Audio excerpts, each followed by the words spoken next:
Iltqajna biex nagħmlu rendikont tal-bulletin mediku tas-sitwazzjoni dwar il-COVID hawn Malta. Fuq dawn il-jumejn bejn it-tnejn u tlieta aħna kellna 9 persuni li fiequ. Kellna 4 fil-każijiet ta' 2 u 5 fil-każijiet ta' nhar it-tlieta. Bekk it-total ta' każijiet li fiequ kien ta' 465.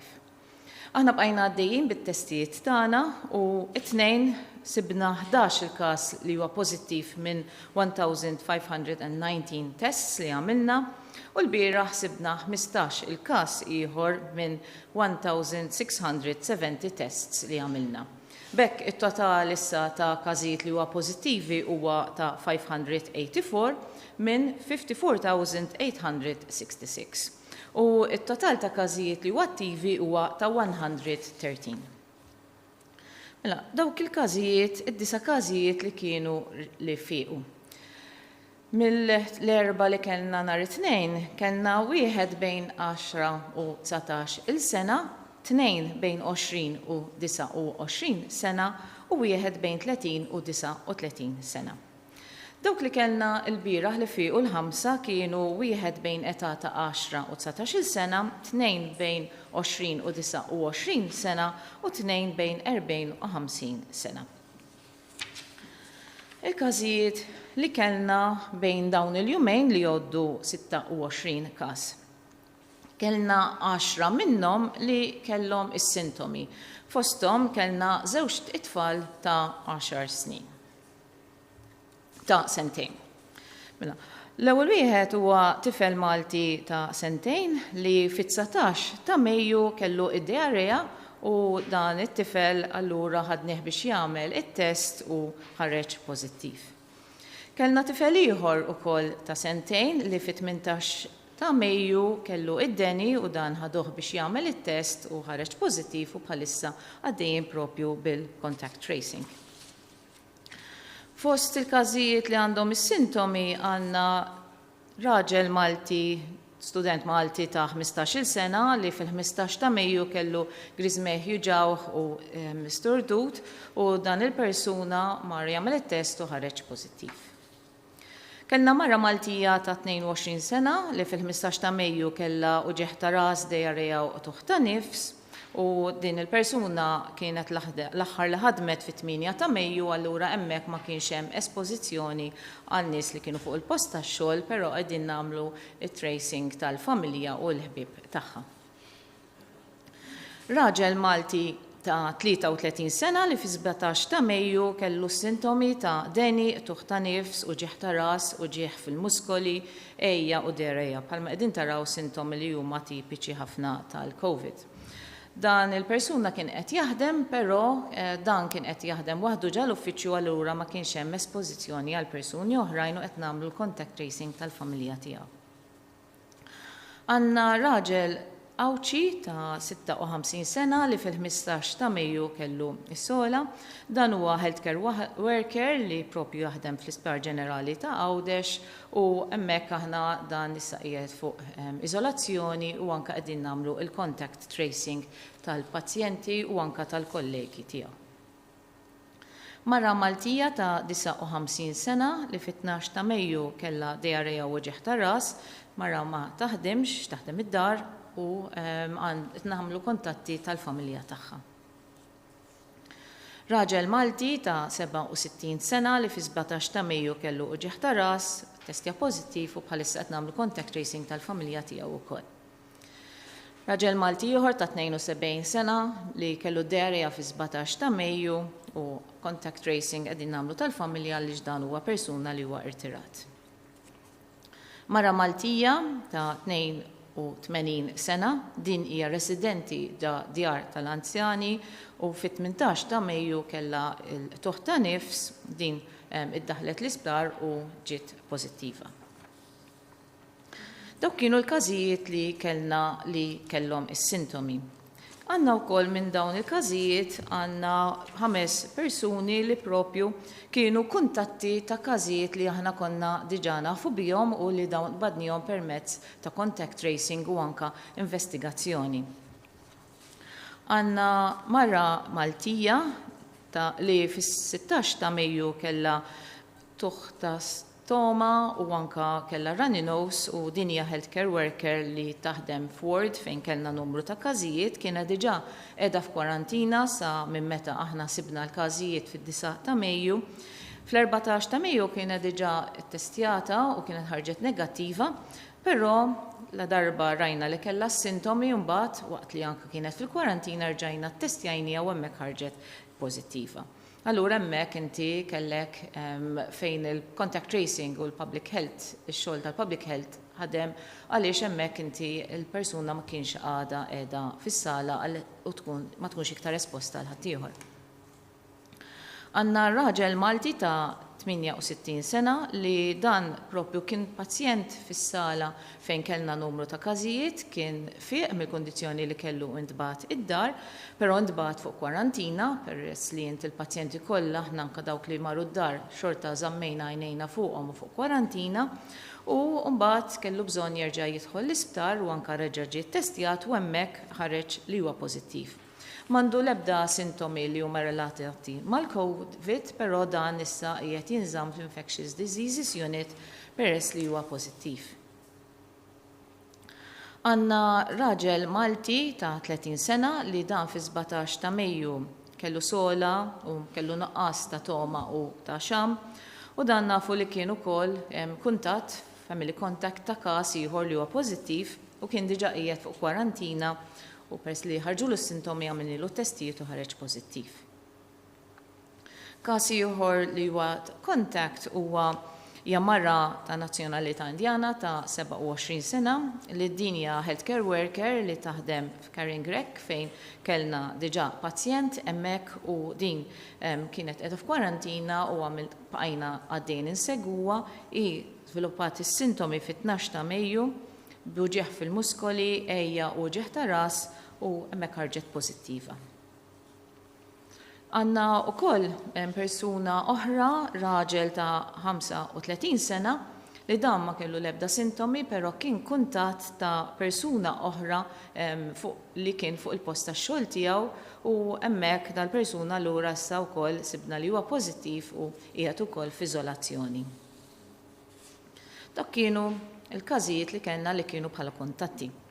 Il-kumplament tal-każijiet li kellna, 12 il-każ li baqa' huma każijiet li ma kellhom l-ebda sintomi. Bħalma konna qegħdin naraw aħna qegħdin inkomplu nżidu iktar it-testijiet, speċjalment anke f'dawk in-nies li m'għandhom l-ebda sintomi, li avolja dawn ikollhom inqas ċans li huma jittrażmettu lil ħaddieħor, però xorta huma importanti li aħna nidentifikawhom ħalli dejjem innaqsu ċ-chances tal-firxa. Kellna mara Maltija, mara barranija mill-Pakistan ta' 30 sena li din hija wkoll healthcare worker taħdem l-Isptar Mater Dei f'sala oħra u din badnija propju bir-routine screening li qegħdin nagħmlu tal-healthcare workers tagħna ftakru dawn ikunu fil-komunità, allura ċ-chances li jieħduha wkoll mill-komunità qiegħda u hemmhekk ukoll. Il-fatt kien li din l-eħħar li kienet ħadmet kien fil-15 ta' Mejju, riżultat ħareġ fil-18 ta' Mejju, u allura hemmhekk m'hemmx iċ-ċans li kienet qiegħda titrasmetti l ħaddieħor u qegħdin nagħmlu contact tracing tal-familja tagħha. Għandna marra Maltija, marra mill-Filippini ta' 29 sena li hija wkoll care worker fl-isptar tagħna Mater Dei f'sala oħra li wkoll din inqabdet permezz tal-screening. U din kienet ħadmet l-aħħar 4 ijiem qabel, allura wkoll huwa bħall-istess każ li kellna qabel. Mara Maltija ta' 63 sena li din kellha bżonn tidħol l-isptar Mater Dei biex tieħu ċertu trattament u bħala proċedura aħna qegħdin nagħmlu t-testijiet fuq dawn il-persuni u kien tajjeb li aħna sibna din il-persuna li kienet pożittiva avolja ma kellha l-ebda sintomi tal-COVID. U allura issa din il-persuna wkoll qiegħda tiġi iżolata u anke qed nagħmlu contact tracing tal-familja tagħha. Mara Maltija ta' 24 sena li wkoll ma kellha l-ebda sintomi hija wkoll healthcare worker fl-Isptar Caring Rec u wkoll dil persuna fost ukoll it-testijiet li qegħdin nagħmlu ta' screening ukoll f'dan l-isptar ħarġet propju pożittiva. Raġel Malti li kien l-aħħar xogħol fit-12 ta' Mejju però iddeċida li jagħmel it-test avolja ma kellu l-ebda sintomi u ħareġ li huwa pożittiv. Raġel Malti ieħor ta' 27 sena, l-istess li hemmhekk qegħdin ukoll nagħmlu testijiet fuq nies ukoll li jaħdmu f'diversi postijiet u dal-persuna għamel it-testijiet avolja ma kellu l-ebda sintomi u wkoll ħareġ pożittiv. Raġel Malti ta' 34 sena bla sintomi għamel testijiet għall-screening u ħareġ pożittiv. Mara raġel Malti ta' 19 sena li ma kellu l-ebda sintomi, pero dan ġi il-casualty għaliex kellu bżonn jiġi l-emerġenza għal kondizzjoni oħra, dan ukoll hawnhekk qegħdin nagħmlu l-screening u propju hemmhekk ħareġ li huwa pożittiv. Marra ta' nazzjonalità Filippina ta' 26 sena li din ma kella l-ebda sintomi, pero deċidiet li tagħmel it-test i taħdem retail outlet, pero mill-assessment li għamilna din kienet qiegħda tilbes il-maskra, allura hemmhekk naqset iċ-ċans ta' trasmissjoni lil klijenti li jmorru f'dan il-post. Raġel Malti ta' 26 sena li ma kellu l-ebda sintomi wkoll dan jaħdem care worker fil-dar tal-anzjani. U hemmhekk ukoll bħalma kontu qegħdin taraw konna qegħdin nagħmlu screening ta' dawn in-nies li jaħdmu mal-anzjani u dan propju ħareġ pożittiv u bħalissa għaddejjin bil-contact tracing tal-kemm ir-residenti u anka ta' kollegi tax-xogħol. Raġel Malti ta' 24 sena ukoll ħareġ pożittiv u ma kellu l-ebda sintomi. Dawk kienu il-każijiet li kellna illum, numru sostanzjali niftakru li qegħdin nagħtu r-rendikont ta' żewġ ta' jumejn u hemmhekk qegħdin naraw sitwazzjoni fejn aħna rridu nibqgħu nagħmlu monitoraġġ għaliex bħalma qegħdin naraw in-numri qegħdin ikunu pjuttost numri li qegħdin jitilgħu u għalhekk huwa importanti ħafna li aħna nkomplu nsegwu din is-sitwazzjoni, speċjalment bħalissa li qegħdin fil-fażi ta' tranzizzjoni.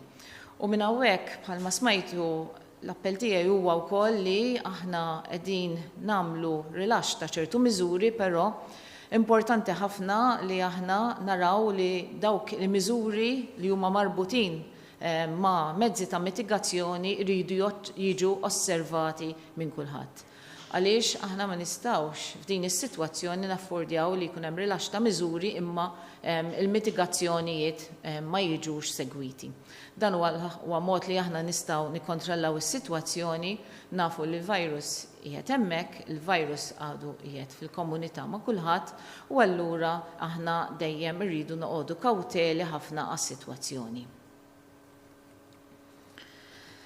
The number of recovered cases is 9 cases over 2 days, so we have now a total of 465 cases. The total number of positive cases over the 2 days is a total of 26 cases. We have 11 cases out of 1,519 tests which we had done and resulted on Monday, and a total of 15 cases out of 1,670 which resulted yesterday. So the total number of recovered cases, the active cases now as well, is 113. This is a situation where we have a number of cases who are symptomatic, a number of cases who have been contacts of other cases. In fact, we had 5 cases from this total who were contacts, which we found through our contact tracing system and increased investigations. But we also had a number of asymptomatic cases which are resulting from the intensive screening that we are doing to identify all the cases. It's important that through this transition phase that we are in, whereby we are releasing measures that had been instituted, slowly but very precautionally with mitigation measures, it is important that we adhere to these mitigation measures so that we will continue to ensure that the risk of transmission within the community does not increase. And from here I appeal to everyone so that we adhere to these measures so that we can contain the situation. Grazzi, naddu għal-mistoqsijiet. Good afternoon.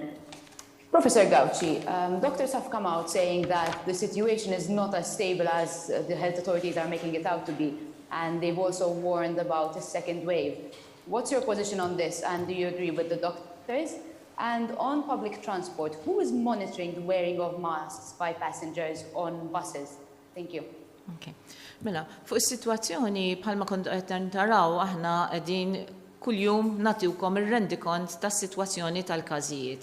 U bħalma qegħdin taraw aħna fil-bidunet kellna dak il-pik li ħafna ta' każijiet li kienu qegħdin jiġu minn barra u mbagħad in-numru ta' każijiet li kienu qegħdin jonqsu u qegħdin taraw ukoll li bħalissa qed ikollna numru ta' każijiet li hu qed jivarja minn ġurnata għal ġurnata.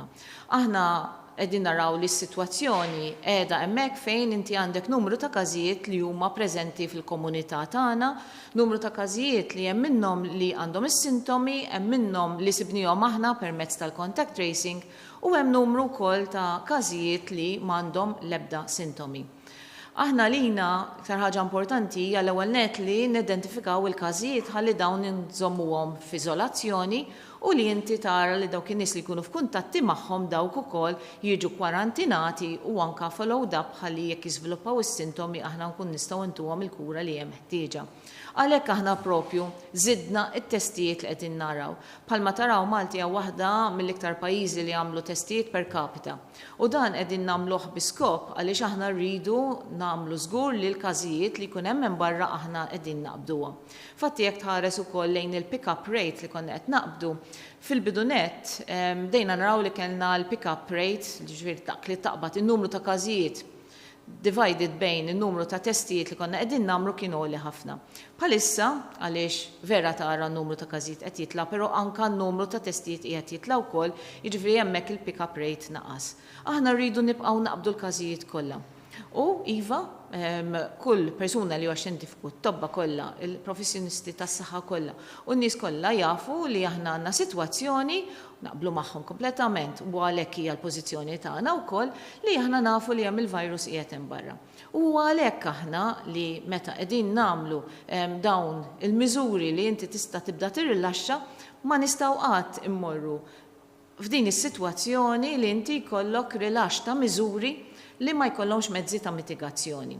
Dan huwa l-uniku mod li aħna nistgħu nirrilaxxaw ċertu miżuri u innaqsu r-riskju tagħhom. Aħna qegħdin inkomplu nsegwu s-sitwazzjoni u aħna wkoll rridu naraw nkunu hemmhekk ħalli naraw jekk is-sitwazzjoni tibqa' tagrava ma neskludu xejn li aħna kun tista' terġa' tmur lura minn ċertu miżuri. Din hija pożizzjoni li qegħdni għamil bidunet. Aħna responsabbli għas-saħħa tal-poplu Malti u għalhekk hija l-pożizzjoni tagħna li aħna nkomplu nsegwu u nieħdu l-azzjoni skont is-sitwazzjoni li jkun hemm. Fuq tal-linja aħna nafu li dawn il-kondizzjonijiet u r-rakkomandazzjonijiet ukoll li hemm li n-nies jilbsu l-maskri fuq tal-linja hija obbligu li tilbisha għaliex huwa importanti li hemmhekk għandek sitwazzjoni fejn inti ħadd tiltaqa' ma' persuni oħrajn li jistgħu jkollhom il-virus, bħalma rajtu kellna numru ta' każijiet li m'għandhomx l-ebda sintomi, u allura hemmhekk inti trid tilbes il-maskra biex tipproteġi lil xulxin. U hemmhekk aħna għandna wkoll l-obbligu li jistgħu wkoll fuq il-pulizija wkoll fuq l-Environmental Health Inspectors ukoll li anke hemm l-obbligu wkoll li l-persuna, id-driver għandu xitella l-persuni li mhumiex libsin maskra fuq tal-linja għaliex hekk aħna nistgħu nassiguraw. Però altrimenti aħna rridu edukazzjoni f'dal pajjiż, irridu responsabbiltà li jiġi minn dak il-persuna stess li tiela fuq tal-linja, li dak il-persuna stess li dieħel ġarita l-outlet li hu propju wkoll u jilbes il-maskra x'jaf li hu ħajkun qed jipproteġu lil ħadd ieħor. U jekk kulħadd jagħmel l-istess, aħna hemmhekk inkun nistgħu nipproteġu lil xulxin. Alla l-appell tagħna huwa ta' edukazzjoni u responsabilità. Julia mill-Malta Independent. Hi, good afternoon, Professor Gauci. I have two questions today. The first being regarding that there's a lot of confusion within the hairdresser and beauty sector when it comes to these new measures, especially when it comes to carrying out the specific water test. Why is this test so important? What is the connection between Legionella and COVID-19, please? My second question is regarding Gozo. I know today you mentioned there is one case of a Gozoan healthcare worker who was tested positive, but what are the number of active cases in Gozo right now? Also, what are the number of tests being done in Gozo? I know we're saying that tests are increasing every day, but how many tests are actually taking place in Gozo? Thank you. Julia, semmejt punt importanti ħafna. Legionella huwa mikrobu ieħor li m'għandu xejn x'jaqsam mal-COVID, huwa tip ta' mikrobu li dan il-mikrobu ikun qiegħed rieqed fil-postijiet fejn inti jkollok ilma li huwa qiegħed fis-sistemi tal-ilma. Ġeneralment dan il-mikrobu jieħu pjaċir jikber l-iktar fejn inti għandek jew ilma qiegħed stagnanti, jew inkella għandek temperaturi li huma medji. Allura li jiġri hija jekk inti għandek dan il-mikrobu li qiegħed fis-sistemi tal-ilma, kif inti tagħmel aerosolization, jiġifieri inti tibda dan il-mikrobu jintefa' propju fl-arja permezz ta' water droplets, jiġifieri immaġina inti għandek cooling system tajjeb li din ħatibda titħaddem u hemmhekk ħajkun hemm droplet fl-arja tal-ilma li jista' jkollhom dan il-mikrobu.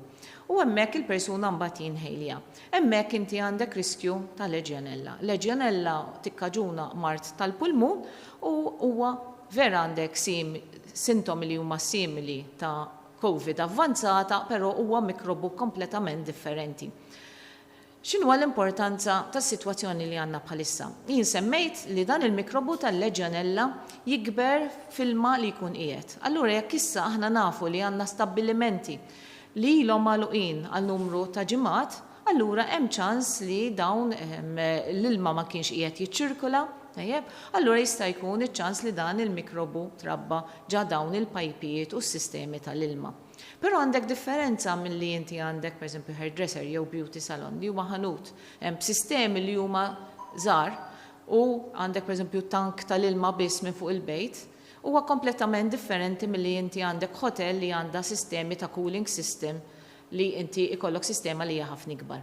Allura f'dawn il-ħwienet li huma żgħar, l-iktar ħaġa importanti li jridu jagħmlu hija li jitnatfu it-tankijiet ta' fuq il-bejt, jitbatlu jitnatfu u ikun hemm dak li ngħidu flashing tas-sistema. Ġifieri inti tħalli l-ilma għaddej, l-ilma nadif għaddej minn ġa s-sistema ħalli bekk inti tnaqqas ir-riskju li jista' jkollok il-Legionella fis-sistema tiegħek.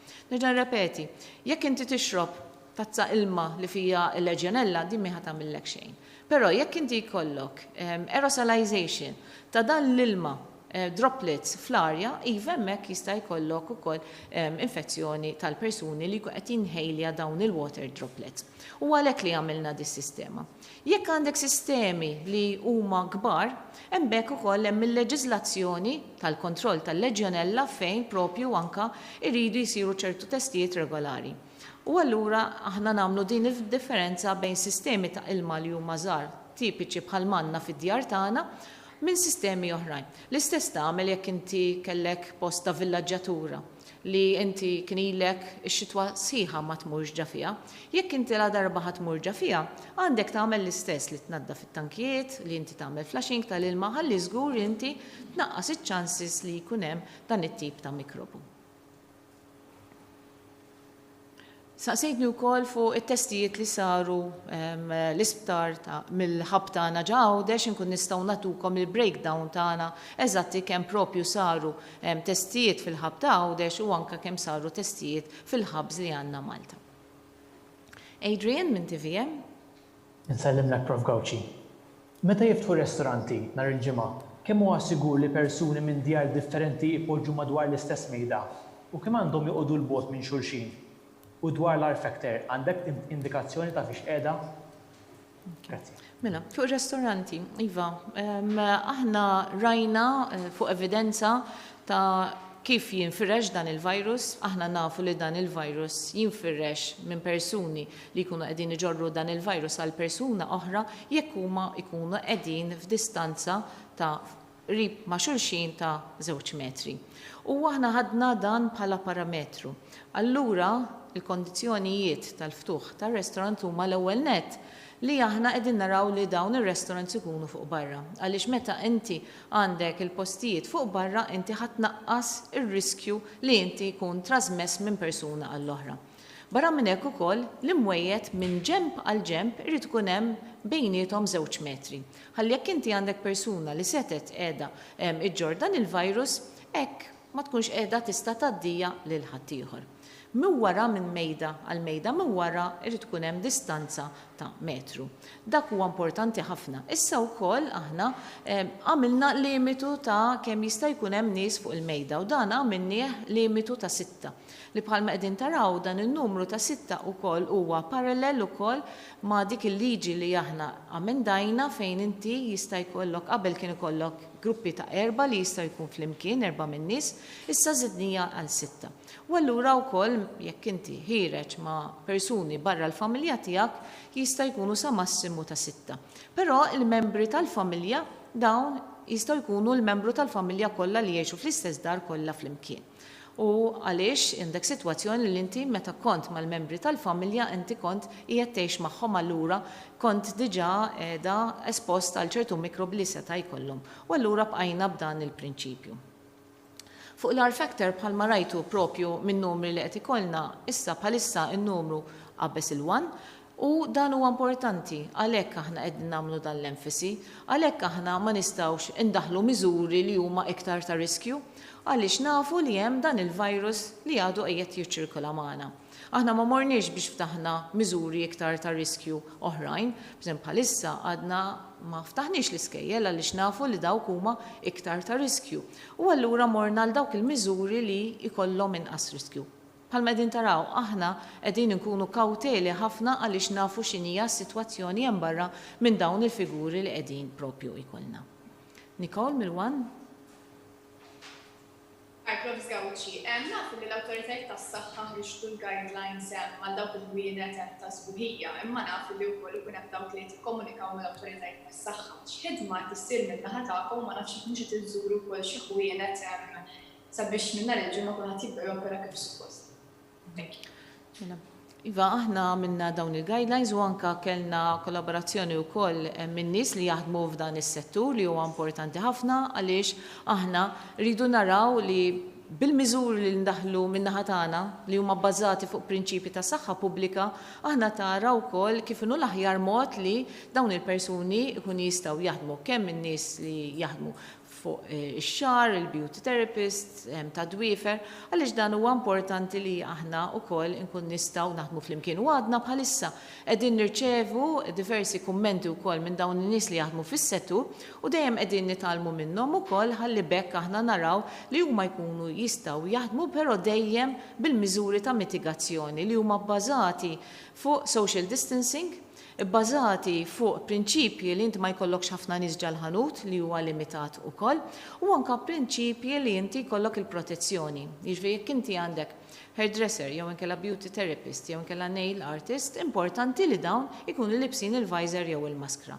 Għaliex niftakru li inti ħajkollok persuna ħajkunu diħlin ġadan il-ħanut ħajkollok numru iktar minn persuna waħda li ħatidħol kuljum, allura riskju li ħajkun hemm espożizzjoni ħatkun qed hemmhekk. Però aħna dawn il-mezzi ta' mitigazzjoni nafu kif jinfresh il-virus u allura hekk qegħdin indaħluhom biex dejjem innaqsu r-riskju. Charmaine minn Newsbook. Nsellem Professor Gawci. Dan l-aħħar kliniċi privati f'Malta ħarġu fis-suq testijiet tad-demm li jindikaw jekk il-persuna għax kellha l-coronavirus. Ħafna qed jistaqsu jekk dan it-test jistax jitqies sostitut għas-swabs. U jekk iva, nafu jekk huwiex validu biżżejjed. Mistoqsija oħra hija dwar kemm fil-preżent hemm healthcare workers fit-kwarantina. Grazzi. Tajjeb, Charmaine, li qed issaqsu fuq dak l-antibody test. Mela, l-antibody test huwa test li inti tagħmel fit-test tad-demm fejn inti tara l-antibodies fid-demm tal-persuna. Jiġifieri inti tara jekk inti persuna kien diġà iltaqa' mal-virus, ir-reazzjoni tiegħu li bena dawk l-antibodies lis-soldati li propju ikunu qegħdin hemmhekk biex jiġġieldu propju lil dan il-virus. U hemmhekk inti għandek diversi tipi, għandek dak li huwa l-IgA li jindika l-infezzjoni li tkun fil-bidunet. U mbagħad għandek dak li huwa l-IgG li jindika li inti kellek infezzjoni fil-passat, b'għod ieħor xi 6 bejn 8 ġimgħat. It-test li nagħmlu tal-swabs huwa test li huwa differenti li dak qed jimmeġerja il-partiċelli propju tal-virus fejn inti tara jekk għandekx il-virus dak il-ħin. Allura għandhom utilizzazzjoni li huwa differenti. biex aħna naqbdu il-numru ta' każijiet, biex aħna nkun nistgħu nkunu nafu kemm hemm każijiet preżenti, biex aħna nkun nistgħu nagħmlu il-miżuri ta' saħħa pubblika, it-test li huwa indikat huwa dak li nagħmluh permezz ta' swab li inti tagħmlu bil-PCR testing fil-laboratorju tagħna. L-ieħor tal-antibodies ukoll qegħdin nużawh billi aħna naraw x'inhija s-sitwazzjoni tal-immune response tal-pajjiż tagħna. Infatti aħna għandna kits li wkoll huma tajbin u anka għandna kits li qegħdin propju anka minn testijiet tad-demm li propju aħna kellna mill-isptar tagħna u anka minn postijiet oħra diġà qegħdin nagħmlu dawn it-testijiet ħalli aħna nkun nistgħu propju nevalwaw dis-sitwazzjoni. U kif inlestu din il-fażi wkoll nkomplu nistgħu nippruvaw ukoll fuq il-popolazzjoni tagħna. Fuq il-każijiet ta' numru ta' nies li għandna f'kwarantina għandna f'Mater Dei għandna 291 persuni 291 li qegħdin propju f'kwarantina li huma nies milli jaħdmu Mater Dei. Marija minnet? Insellimlek, Prof. Gawci. Għandi 3 mistoqsijiet għalik illum. Pajjiżna għadu fi stat ta' emerġenza mistoqsija, meta se tippubblikaw ir-risk assessments illi saru? U xtaqtu ukoll li tina ftit iktar informazzjoni fuq il-kundizzjoni tal-anzjan ta' 97 sena li fl-aħħar jiem kien rikoverat fl-IDU. Thank you. Il-virus għadu magħna, il-virus baqalu magħna u allura aħna għandna virus li qed jiċċirkola magħna li għad m'għandniex it-tilqima għalih. U allura bħalma qegħdin taraw kif Malta, kif kol f'pajjiżi oħra, dan il-virus għadu ta' riskju għal popolazzjonijiet kollha. Infatti, l-Għaqda Dinjija tas-Saħħa iddikjarat di situazzjoni bħala pandemija. L-Għaqda Dinjija tas-Saħħa iddikjarata wkoll bħala Public Health Emergency of International Concern. U allura ovvja li Malta wkoll trid tibqa' f'dan l-istadju ta' emerġenza tas-saħħa pubblika. Għaliex aħna xogħolna huwa li nibqgħu nipproteġu lill-pajjiż. For risk assessment, nasib qed tirreferi għal risk assessments li qegħdin nagħmlu dwar il-mezzi ta' mitigazzjoni. Aħna risk assessment tagħna huwa xogħolna kollu kemm hu. Li sa mill-bidu nett aħna għamilna risk assessment tas-sitwazzjoni u l-miżuri ta' mitigazzjoni li daħħalna mill-bidu nett kienu dejjem magħmulin risk assessments tas-sitwazzjoni kif tkun dak il-ħin. U anka il-miżuri li għamilna biex aħna bdejna nirrilaxxaw kemm dawk il-miżuri li għamilna fl-4 ta' Mejju u anka dawk li huma pjanati propju għal nhar il-ġimgħa kollha saru permezz ta' risk assessment. Huwa tim li qiegħed jaħdem fuq din il-miżura ta' tranzizzjoni, huwa tim ta' tobba ta' speċjalisti tal-public health fejn aħna nagħmlu risk assessment li huwa bbażat fuq kriterji li nafu kif sa issa jinfirex dan il-virus. Però aħna dejjem qegħdin nitalmu iktar fuq dan il-virus, allura mir-riċerka li dejjem qiegħda toħroġ dejjem aħna nkunu qegħdin nagħmlu refining tas-sitwazzjoni tagħna skont iċ-ċirkostanzi li jkunu. Tajb insemmu li sa ftit xhur ilu konna naħsbu li dan il-virus ma jittieħedx minn persuna li m'għandu l-ebda sintomi. Illum nafu li persuna jittieħed jekk hu m'għandux l-ebda sintomi. Allura dan il-virus dejjem qegħdin nitalmu minnu u anke risk assessments tagħna dejjem qegħdin jiġu rrifinati skont ix-sitwazzjoni li aħna jkollna u anke skont l-evidenza li dejjem qiegħda toħroġ. Sam il-Laven Malta. Good afternoon, Ms. Gauci. Firstly, could you please provide the total number of asymptomatic cases and number of patients that are currently hospitalized? And secondly, there's all this talk about the second wave, no second wave. Now that Malta has officially scrapped its plan for a prefabricated hospital, does this mean that our current resources can handle a surge in new cases? Thank you. Okay. Sam, mill-asymptomatic cases li ħdimna barra dawn il-każijiet li kellna minna reħatlaw, kellna 15% minnhom. Jekk aħna neskludu dawk il-50 każ li kellna ta' residenti li kienu propju qegħdin minn Halford End Village. Għaliex bħalma kont semmejt ma tkunx tista' tkun ċar jekk kienu xejn symptomatic jew le, allura għamilna din l-assumption li nieħdu l-oħrajn li tkun tista' żgur tieħu history tajba. Du niftakru li ċertu sintomi huma ħfief, allura aħna nkunu naħdu storja tajba ħafna mill-persuna biex inkunu żgur li vera dan il-persuna ma kellu l-ebda sintomi biex aħna nkun nistgħu nagħtu statistika li hija tajba. Fuq il-sitwazzjoni dwar jekk issa ssir second wave. Mela, is-sitwazzjoni qegħdin naraw x'qed jiġri barra minn Malta. Aħna qegħdin inkomplu nsegwu s-sitwazzjoni ta' x'qed jiġri barra minn Malta fejn naraw li kien hemm ħafna pajjiżi oħrajn fejn raw il-każijiet jiġu stabilizzati, hemm pajjiżi oħrajn li bdew jaraw ukoll żieda fis-sitwazzjoni tal-COVID fil-pajjiż tagħhom. U aħna wkoll rridu nkomplu nsegwu s-sitwazzjoni, rridu naraw x'ħajjiġri minn numru ta' każijiet tagħna, però aħna ma nistgħux noqogħdu nistennew li n-numri jinżlu jew jitilgħu. Aħna rridu nkunu preparati. U għalhekk aħna rajna u nafu li inti jista' jkollok sitwazzjoni fejn jista' jkollok nies speċjalment li huma vulnerabbli li jista' jkollhom bżonn jidħlu l-isptar, jista' jkollok persuni li jidħlu l-ITU. U allura rridu nkunu żgur id-dover tagħna huwa li aħna l-poplu Malti nkunu preparati għalihom biex nipprovdulhom sodda jekk huma proprju jkollhom bżonna. U għalhekk aħna fl-isptar tagħna dawk il-wards li preparajna biex ikun jistgħu jilqgħu il-COVID patients, dawk il-swali ġodda li għamilna propju fl-università għadhom hemm u ħajibqgħu hemm. Għaliex irridu nkunu preparati. U anka preparati aħna biex la darba jibda x-xitwa, la darba f'Ottubru jibda il-każijiet tal-influenza, nafu li ħajkollna a double burden ta' viruses. Allura importanti li aħna nkunu preparati mill dan l-aspett ukoll. Kurt minn Malta Today. Good afternoon, Professor Gawci. Żewġ mistoqsijiet.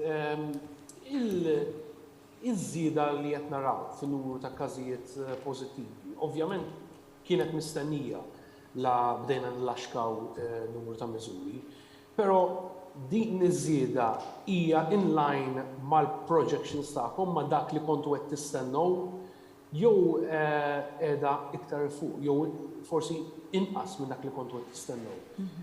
U tinkwetak, dawn in-numri jinkwetawk. It-tieni mistoqsija iktar ma se nlaxkaw miżuri, iktar ma jiftħu postijiet tax-xogħol, se tikber ukoll il-pressjoni fuq ġenituri li jaħdmu x'se jagħmlu bit-tfal tagħhom. Issa l-Prim Ministru diġà indika li jista' jkun fil-miżuri li se jitneħħu 3 ġimgħat oħra jista' jkun hemm child care centers.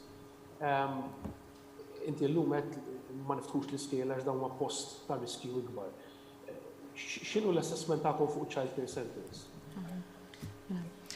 Bħalma qed Kurt, is-sitwazzjoni hija li qegħdin naraw każijiet li kienu iktar minn ftit ġranet qabel, però wkoll rridu naraw li dis-sitwazzjoni inti wkoll aħna qegħdin nagħmlu iktar testijiet u qegħdin naqbdu każijiet li propju anke m'għandhom sintomi.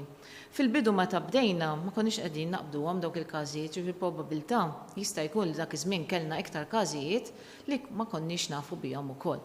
Allura iżjed ma inti tagħti fażijiet fejn inti tkun qed tirrilaxxa l-miżuri l-iktar ħaġa importanti hija li inti tkompli ssaħħaħ it-testjar tiegħek. Ħalli inti kull każ li jkollok tkun tista' taqbdu. Jien iżjed jinkwetani jekk aħna jkollna każijiet hemm barra u ma niġix ngħidilkom bihom hawnhekk. Għaliex dak ifisser li dawk il-każijiet għadhom hemm barra, għadhom qegħdin fil-komunità, għadhom qegħdin imorru x-xogħol, qegħdin joħorġu jiltaqgħu ma' nies oħrajn u dawk huma l-każijiet li jinkwetawni. U għalhekk dejjem jien nappella li kull min għandu xi sintomi importanti li jiġi ħalli jagħmel it-test. U għalhekk aħna qegħdin noħorġu hemm barra, immorru fil-fabbriki, immorru fis-nies li qegħdin joffru s-servizzi essenzjali, inkellmu lil healthcare workers tagħna biex jagħmlu t-testijiet. Ħalli kull min hu pożittiv ikun jista' jiġi iżolat biex ma jkunx ta' riskju għal ħadd ieħor. Importanti li aħna nkomplu nsegwu din is-sitwazzjoni, ħalli bekk aħna nżommuha taħt kontroll.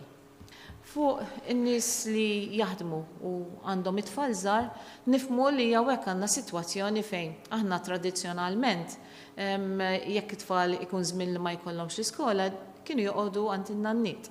sakemm il-ġenituri jkunu xogħol. Però issa ma nistgħux nagħmlu din. U għaliex jekk ikollna tfal qegħdin għand in-nanniet hemmhekk nkun qed nisponu lil nanniet li huma vulnerabbli. Allura hawnhekk aħna daħħalna wkoll rakkomandazzjonijiet lil postijiet tax-xogħol biex huma wkoll fejn jistgħu joffru it-telework lil persuni. Fejn ma jistgħux aħna nappellaw biex naraw kif jista' jsir fejn inti jkollok burden sharing ukoll tal-ġenituri li jistgħu jieħdu ħsieb it-tfal u anke għajnuna wkoll minn persuni oħrajn. Bħal medna aħna milna rilaxx ta' dawk il-miżuri li bil-mod skont risk assessment li għamilna ikun l-inqas ta' riskju.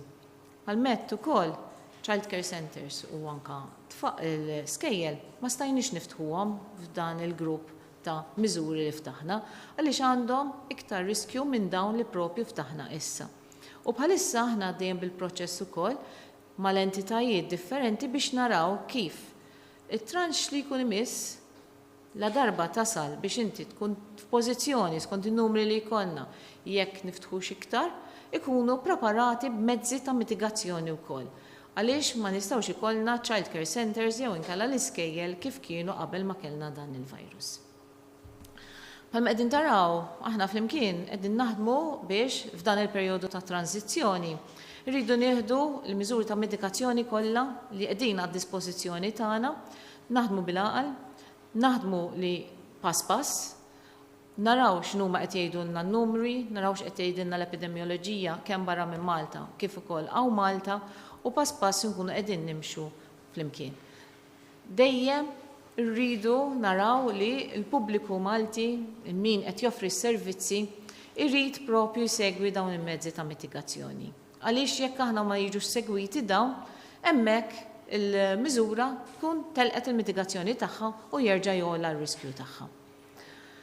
U għalhekk nisperaw li kulħadd ikun jista' jimxi magħhom dawn u bekk aħna nkun nistgħu nibqgħu mixjin f'din is-sitwazzjoni fejn bil-mod dan il-virus nafu li qed magħna, però aħna nkun nistgħu nibqgħu naddattaw il-ħajja tagħna f'normal li huwa ġdid u kif nistgħu nkomplu għaddejjin bil-ġurnata ta' kuljum. Minn hawn nixtieq nirringrazzja lil kulħadd, ngħaddi l-ġurnata tajba lil kulħadd u grazzi.